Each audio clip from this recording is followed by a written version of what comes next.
The Sign of the Four by Sir Arthur Conan Doyle. Chapter 2. The Statement of the Case. Miss Morstan entered the room with a firm step and an outward composure of manner. She was a blonde young lady, small, dainty, well-gloved, and dressed in the most perfect taste.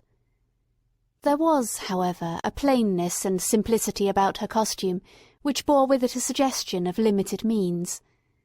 The dress was a sombre greyish beige, untrimmed and unbraided, and she wore a small turban of the same dull hue, relieved only by a suspicion of white feather in the side.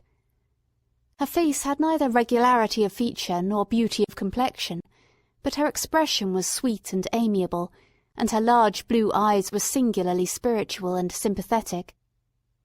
In an experience of women which extends over many nations and 3 separate continents, I have never looked upon a face which gave a clearer promise of a refined and sensitive nature.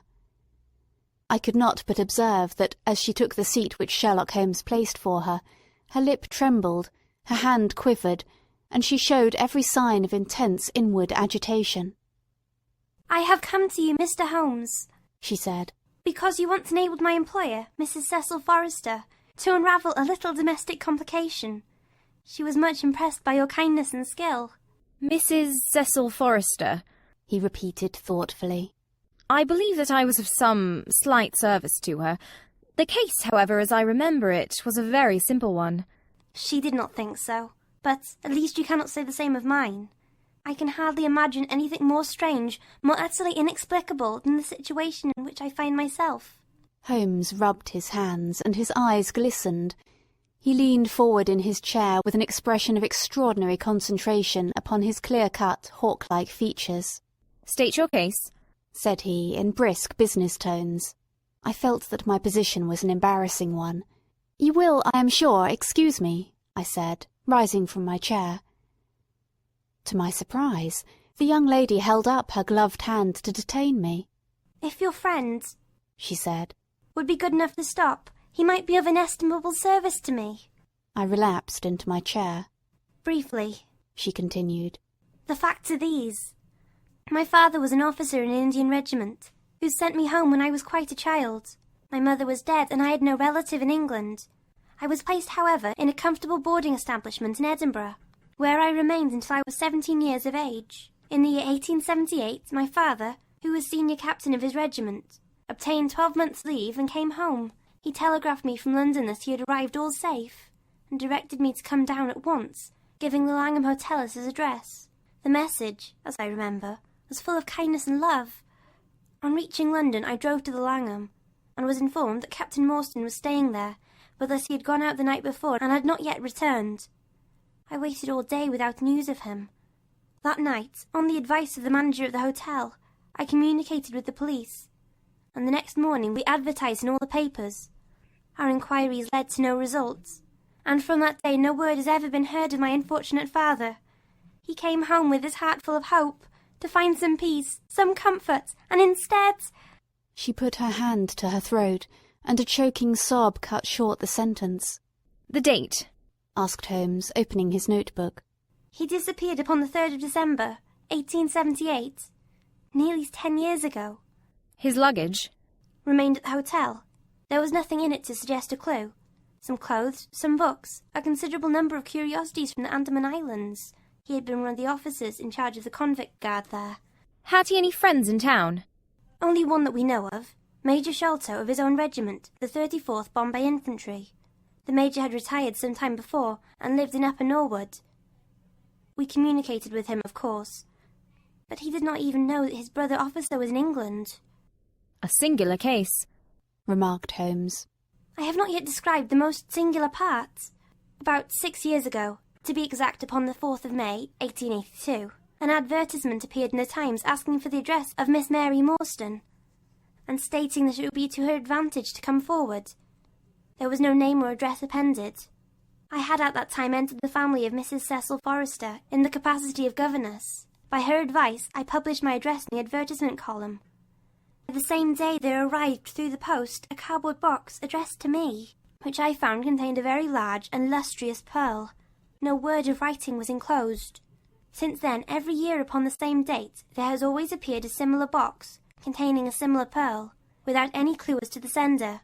They have been pronounced by an expert of a rare variety and of considerable value. You can see for yourself that they are very handsome. She opened a flat box as she spoke, and showed me 6 of the finest pearls that I had ever seen. Your statement is most interesting, said Sherlock Holmes. Has anything else occurred to you? Yes, and no later than today. That is why I have come to you. This morning I received this letter, which you will perhaps read for yourself. Thank you, said Holmes. The envelope too, please. Postmark London SW. Date July 7th. Man's thumb mark on corner, probably postman. Best quality paper. Envelopes at 6p a packet. Particular man in his stationery. No address. Be at the 3rd pillar from the left outside the Lyceum Theatre tonight at 7 o'clock. If you are distrustful, bring 2 friends. You are a wronged woman and shall have justice. Do not bring police. If you do, all will be in vain. Your unknown friend. Well, really, this is a very pretty little mystery. What do you intend to do, Miss Morstan? That is exactly what I want to ask you. Then we shall most certainly go. You and I and... Yes, why, Dr. Watson is the very man. Your correspondent says 2 friends. He and I have worked together before. But would he come? She asked, with something appealing in her voice and expression. I should be proud and happy, said I fervently, if I can be of any service. You are both very kind, she answered. I have led a retired life, and have no friends whom I could appeal to. If I am here at 6, it will do, I suppose.